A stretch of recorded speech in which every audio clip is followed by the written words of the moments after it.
বাসা থেকে বলছে ডাক্তারের মেয়ে, সবকিছু মিলে যাচ্ছে। তো দ্যাটস দ্য থিং। আবার একটা ব্যাপার হচ্ছে যে, আরো একটা ব্যাপার, শুধু আমি চাইলেও তো অনেক সময়, সাপোজ ফর অ্যান এক্সাম্পল, আমি চাইলেও তো আমার সবকিছু হবে না। আমার ফ্যামিলি থেকে কোনো হিরোর সঙ্গে বিয়ে দিবে কিনা, এটাও কিন্তু একটা ব্যাপার আছে।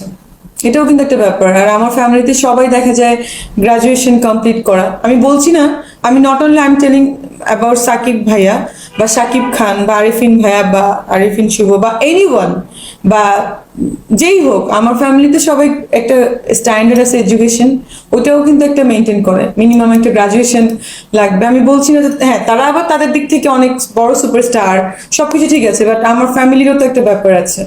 আপনার তো আগে দুটো ওয়াইফ আছে, এই না, আমি ওইটাও তো ওই সময় বলেছি যে আমি কোনো ম্যারিড পার্সনকে বিয়ে করব না। যদি করিও ভালো লাগে, সেটা করলেও করতে পারি। এখন ওটা তো ভালো লাগার উপর ডিপেন্ড করে।